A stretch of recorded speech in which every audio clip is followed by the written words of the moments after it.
बिस्मिल्लाहिर्रहमानिर्रहीम। कैसे हैं आप सब। आज मैं आप लोगों के लिए बहुत ज़बरदस्त चटनी लेके आई हूँ जो हाजमे को दुरुस्त रखती है, खून को पैदा करती है और बदहज़मी तो बिल्कुल भी नहीं होने देती।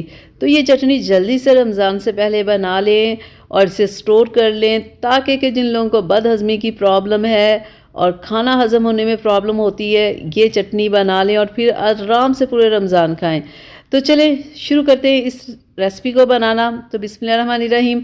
जिसके लिए मैंने यहाँ पे लिया है पुदीना। ठीक है, पुदीने को मैंने अच्छे से धो के इसकी पत्तियों को मैंने उतार लिया है। ठीक है, और यहाँ पे मैंने लिया है अनारदाना। देखिए कितना फ्रेश, कितना ज़बरदस्त है, जिसे मैंने अच्छे से धोया। इसके ऊपर बहुत ज़्यादा मट्टी होती है, 3-4 बार इसे धोना ज़रूरी होता है। यहाँ पे मैंने धनिया लिया है जिसे मैंने अच्छे से धो के मैंने काट लिया है। और यहाँ पे मैंने लिए है लहसुन।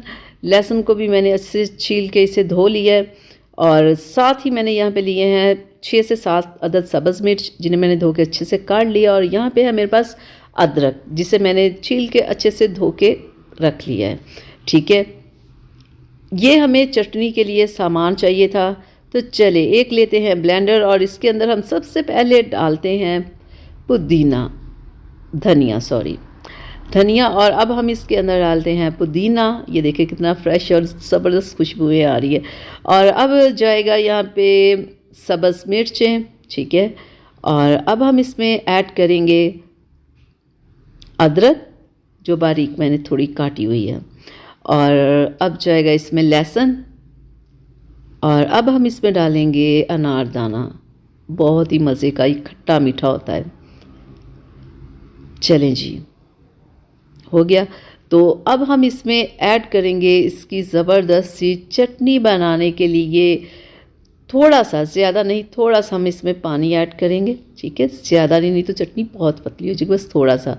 और 1 टीस्पून हम इसमें डालेंगे नमक और 1 टीस्पून ही हम इसमें डालेंगे जीरा। ठीक है, अब हम इसे अच्छे से कर लेते हैं ब्लेंड ताकि कि हमारी स्मूथ सी ज़बरदस्त सी चटनी यहाँ पे बनके तैयार हो जाए। तो ये लीजिए हमारी यहाँ पे चटनी बनके तैयार हो चुकी है। तो बिस्मिल्लाहिर्रहमानिर्रहीम, बहुत ही शानदार सी हमारी चटनी यहाँ बनके तैयार है। आप इसे खाने के साथ 1 चम्मच खा लें, आपको बदहज़मी नहीं होगी, आपका खून साफ़ होगा। और जिन लोगों को बीपी की प्रॉब्लम रहती है उनके बीपी को भी ये सेट रखेगा। यानी कि तमाम रमज़ान आप इसे बनाएं, खाएं, आप देखिएगा आपको किसी किस्म की प्रॉब्लम नहीं होगी, आपका खाना अच्छे से हज़म हो जाएगा। फ्रिज में आप इसे 1 वीक रख के खा सकते हैं और अगर आप फ्रीज़र में रख लें तो आप पूरा महीना आराम से इसे खा सकते हैं। चलें अब मुझे इजाज़त दें, अल्लाह हाफ़िज़।